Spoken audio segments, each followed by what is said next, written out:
देखिए यहाँ पर प्रश्न पूछा गया है, इब्न बतूता किस देश का निवासी था? इब्न बतूता किस देश का निवासी था? ध्यान रखिएगा, इब्न बतूता निवासी था मोरक्को का। और यहाँ पर मोरक्को ऑप्शन ए में है, तो इस प्रश्न का सही आंसर हो जाएगा option A is the right answer. Ibn Battuta के बारे में थोड़ा और एक्स्ट्रा फैक्ट समझ लीजिए। इब्न बतूता भारत में 1333 में आया था। भारत में 1333 में इब्न बतूता आया था। और ये भारत में जो आया था उस समय किनके शासनकाल में आया था? तो ध्यान रखिएगा, फिरोज शाह तुगलक। फिरोज शाह फिरोज शाह तुगलक के दरबार में 1333 में मोरक्को यात्री इब्न बतूता आया था। और यहाँ पर जो इब्न बतूता भारत आया था, उन्होंने एक यात्रा वृत्तांत लिखा है। यात्रा वृत्तांत लिखा, और इस यात्रा वृत्तांत का जो नाम है, एक प्रसिद्ध पुस्तक है यात्रा वृत्तांत, जिसका नाम है रेहला। और ये कितनी बार एग्जाम में प्रश्न पूछा जा चुका है। रेहला प्रसिद्ध पुस्तक है, किसके द्वारा लिखा गया? ये रेहला प्रसिद्ध पुस्तक लिखा गया इब्न बतूता के द्वारा। और ये रेहला जो लिखा गया था, ये अरबी भाषा में लिखा गया। तो इसके बारे में भाषा भी याद रखिएगा, किस भाषा में लिखा गया? अरबी भाषा में। यहाँ से आप लोगों को सीधा जो प्रश्न पूछा जा सकता है, इब्न बतूता भारत में किस वर्ष आया? तो 1333 में आया था। इब्न बतूता भारत में किसके दरबार में आया था? फिरोज शाह तुगलक के दरबार में भारत में आया था। इब्न बतूता के द्वारा लिखा गया एक प्रसिद्ध पुस्तक का क्या नाम है? जिसका नाम है रेहला। और यहीं पर प्रश्न पूछा जाएगा, रेहला जो प्रसिद्ध पुस्तक है इब्न बतूता का, किस भाषा में लिखा था? तो हम लोग आंसर करेंगे अरबी भाषा में। ये कुछ इंपॉर्टेंट फैक्ट हो गया इब्न बतूता से संबंधित। इब्न बतूता किस देश का निवासी था? मोरक्को का निवासी था। और यहाँ पर मोरक्को देखिए ऑप्शन ए में है, तो इस प्रश्न का सही आंसर हो जाएगा option A is the right answer. अगला प्रश्न है, हड़प्पा शहर किस पद्धति से बनाया गया था? हड़प्पा शहर जो बनाया गया था, ये ग्रिड पद्धति से बनाया गया था। और यहाँ पर देखिए ऑप्शन बी में है ग्रिड। तो इस प्रश्न का जो सही आंसर हो जाएगा वो हो जाएगा option B is the right answer. यानी हड़प्पा शहर बनाया गया था ग्रिड पद्धति के आधार पर। अगर बात कर लें हड़प्पा के बारे में थोड़ा सा, सिंधु घाटी सभ्यता या हड़प्पा सभ्यता का खोजा गया पहला स्थल कौन सा है? हड़प्पा। और हड़प्पा का जो खोज हुआ है, ये 1921 में हड़प्पा का खोज हुआ है। और हड़प्पा का जो खोज किया था उसका नाम है दयाराम सहनी। दयाराम दयाराम सहनी के द्वारा हड़प्पा का खोज 1921 ईस्वी में किया था। हड़प्पा किस नदी के किनारे? ये भी ध्यान रखिएगा, हड़प्पा जो है ये रावी नदी के किनारे स्थित है। ये हड़प्पा से संबंधित कुछ एक्स्ट्रा फैक्ट हो गया। प्रश्न जो पूछा गया था, हड़प्पा शहर किस पद्धति से बनाया गया? हड़प्पा शहर ग्रिड पद्धति से बनाई गई है। यहाँ पर जो प्रश्न बना, हड़प्पा ये सिंधु घाटी सभ्यता या हड़प्पा सभ्यता का खोजा गया पहला स्थल कौन सा? यह है हड़प्पा। हड़प्पा का खोज किस वर्ष हुआ? हड़प्पा का खोज हुआ 1921 में। हड़प्पा का खोज किसने किया था? हड़प्पा का खोज किया था दयाराम सहनी ने। हड़प्पा किस नदी के किनारे स्थित है? हड़प्पा रावी नदी के किनारे स्थित है। अगला प्रश्न जो दिया गया है, हड़प्पा वासियों को तांबा कहाँ से मिलता था? हड़प्पा वासियों को तांबा कहाँ से मिलता था, ये प्रश्न पूछा गया है। और देखिए 4 ऑप्शन भी दिया गया। अगला प्रश्न पूछा गया है, हड़प्पा वासियों को तांबा कहाँ से मिलता था? हड़प्पा वासियों को तांबा जो मिलता था, वो मिलता था राजस्थान के खेतड़ी से। और यहाँ पर राजस्थान है, तो इस प्रश्न का जो सही आंसर हो जाएगा वो हो जाएगा ऑप्शन डी। ऑप्शन डी में राजस्थान, इसलिए प्रश्न का सही आंसर हो जाएगा ऑप्शन डी, राजस्थान के खेतड़ी से। इसको भी ध्यान रख लीजिएगा, राजस्थान के खेतड़ी से हड़प्पा वासियों को तांबा मिलता था। राजस्थान के खेतड़ी से हड़प्पा वासियों को तांबा मिलता था। यहाँ पर राजस्थान जो है ऑप्शन डी में, तो प्रश्न का सही आंसर हो जाएगा option D is right answer. अगला प्रश्न है, सिंधु घाटी सभ्यता के लोग किस धातु से अपरिचित थे? बेहतरीन प्रश्न है, और ये VVI है। कितनी बार इस प्रश्न को एग्जाम के अंदर देखने के लिए मिला है? सिंधु घाटी सभ्यता के लोग किस धातु से अपरिचित थे, यानी कि उस धातु के बारे में सिंधु घाटी के लोगों को जानकारी नहीं था। वो कौन सा धातु है? तो ध्यान रखिएगा आप लोग, वो धातु था लोहा। लोहा के बारे में सिंधु घाटी सभ्यता के लोगों को जानकारी नहीं था। और यहाँ पर लोहा देखिए ऑप्शन बी में है, तो इस प्रश्न का सही आंसर हो जाएगा option B is the right answer. यानी सिंधु घाटी सभ्यता के लोगों को किस धातु से अपरिचित थे, तो वो धातु है लोहा। लोहा ऑप्शन बी में है, तो प्रश्न का सही आंसर हो जाएगा option B, the right answer. अगला प्रश्न है, हड़प्पा संस्कृति से संबंधित सही कथन चुने।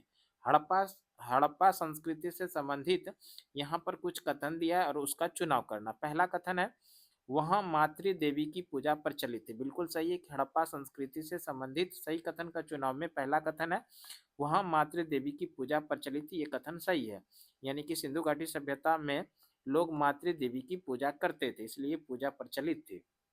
दूसरा कथन है, वहाँ शहरी जीवन था, यानी सिंधु घाटी सभ्यता या हड़प्पा संस्कृति एक प्रकार का शहरी सभ्यता भी था। और तीसरा कथन है कि वहाँ जूते हुए खेत के साक्ष्य मिले हैं। बिल्कुल मिले हैं, जूते हुए खेत के साक्ष्य मिले हड़प्पा सभ्यता से। जूते हुए खेत का साक्ष्य हड़प्पा सभ्यता से मिला है। तो इस तरह से, और ऑप्शन डी में सभी कथन सत्य है।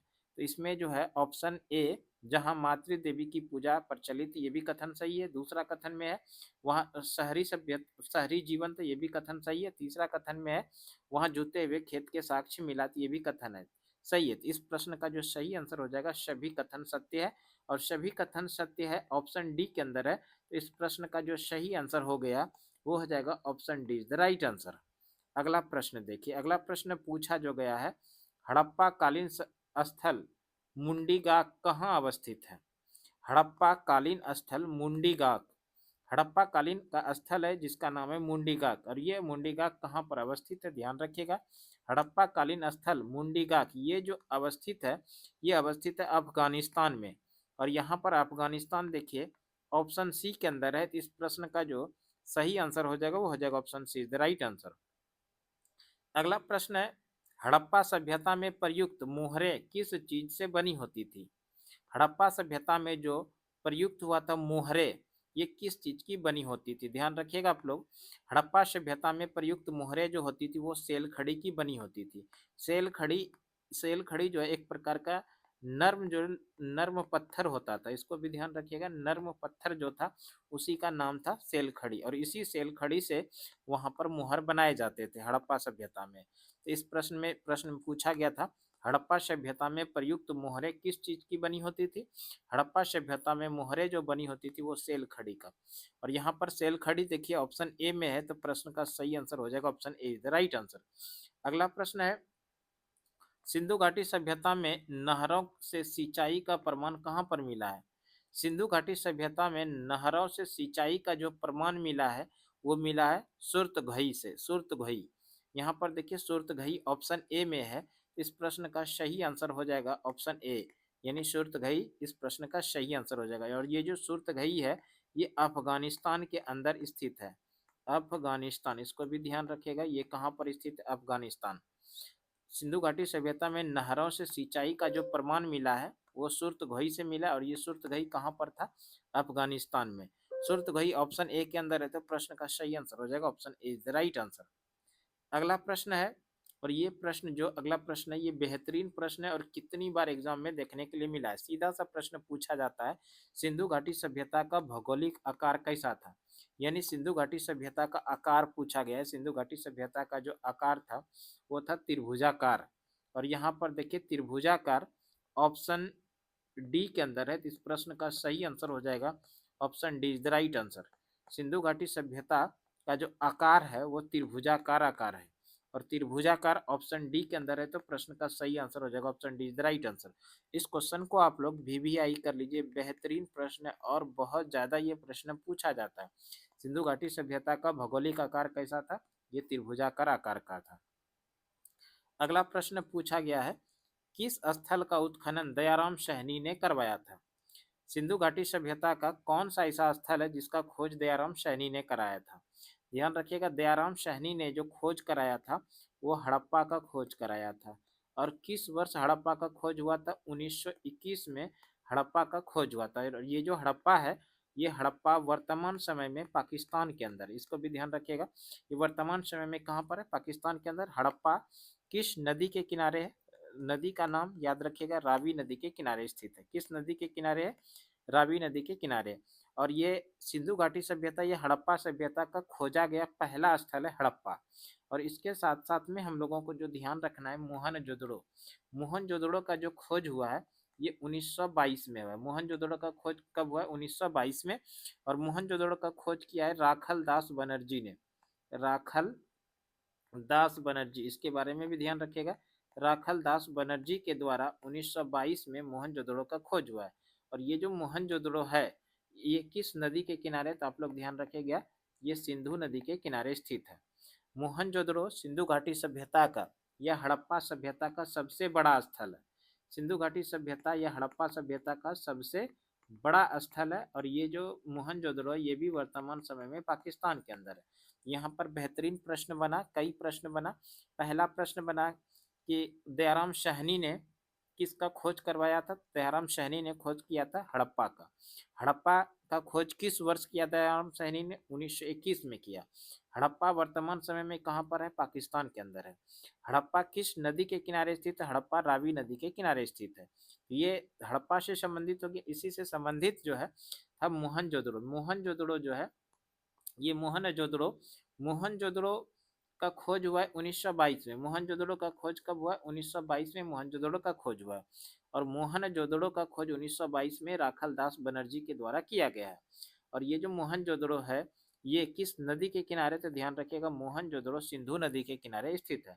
और ये मोहनजोदड़ो वर्तमान समय में पाकिस्तान के अंदर है। और ये मोहनजोदड़ो सिंधु घाटी सभ्यता का सबसे बड़ा स्थल माना जाता है यह है। सिंधु घाटी सभ्यता का सबसे बड़ा स्थल कौन सा है? मोहनजोदड़ो। ध्यान रखिएगा इसको। अब आ जाते हैं प्रश्न पर। प्रश्न पूछा गया था किस स्थल का उत्खनन दयाराम साहनी ने कराया था? तो हड़प्पा का उत्खनन दयाराम साहनी ने कराया था। और हड़प्पा देखिए यहाँ पर ऑप्शन ए के अंदर है। इस प्रश्न का जो सही आंसर हो जाएगा वो हो जाएगा option A, the right answer. अब अगला प्रश्न देखते हैं। अगला प्रश्न पूछा गया है अशोक के अभिलेख किस भाषा में लिखे गए? अशोक के जो अभिलेख लिखे गए थे वो प्राकृत भाषा में लिखे गए थे। और यहाँ पर देखिए प्राकृत जो है ऑप्शन डी के अंदर है। तो इस प्रश्न का जो सही आंसर हो जाएगा वो हो जाएगा ऑप्शन डी, राइट आंसर। और अशोक का जो अभिलेख है, अशोक के अभिलेख को पढ़ने में जो सफलता मिला, पढ़ने में सफलता सर्वप्रथम किसको मिला? पढ़ने में सफलता जो सर्वप्रथम मिला था वो जेम्स प्रिसेप नामक व्यक्ति को। जेम्स प्रिसेप, इसको ध्यान रखिएगा, जेम्स प्रिसेप को सबसे पहले जेम्स प्रिसेप ने सर्वप्रथम अशोक के अभिलेख को पढ़ा था। और कब पढ़ा था? तो ये भी ध्यान रखिएगा 1837 में। 1837 में अशोक के अभिलेख को सर्वप्रथम अभिलेख को पढ़ने का सफलता मिला था। अगला प्रश्न है प्रथम तमिल महाकाव्य कौन सा है? प्रथम तमिल महाकाव्य के बारे में पूछा गया है। प्रथम तमिल महाकाव्य जो है ये है शिल्पा दीकाराम ऑप्शन ए में है। ये प्रथम तमिल महाकाव्य है। और यहाँ पर शिल्पा दीकाराम ऑप्शन ए में है। तो प्रश्न का सही आंसर हो जाएगा option A, the right answer. वैसे बात कर लें विश्व में जो महाकाव्य है उसकी संख्या 2 है। विश्व में महाकाव्यों की संख्या कितना है? 2। एक महाभारत और दूसरा जो है वो है रामायण। पहला महाभारत, दूसरा रामायण। महाभारत की बात करें, महाभारत के जो लेखक हैं वो है महर्षि वेद व्यास जी। महर्षि वेद व्यास जी महाभारत के लेखक हैं। रामायण के जो लेखक हैं वो महर्षि वाल्मीकि जी है। तो इसको भी ध्यान रखिएगा, रामायण के लेखक कौन है? वाल्मीकि। और महाभारत के लेखक कौन है? महर्षि वेद व्यास। आज का क्लास हम लोग यहीं तक रहने देते हैं। इससे आगे का जो प्रश्न है वो अगले क्लास में हम लोग लेकर आएंगे। जाते जाते एक अच्छा सा कमेंट बॉक्स में कीजिए कि आपको ये वीडियो कैसा लगा, आपको कितना उपयोगी हो सकता है। तो थैंक यू सो मच इस वीडियो के लिए।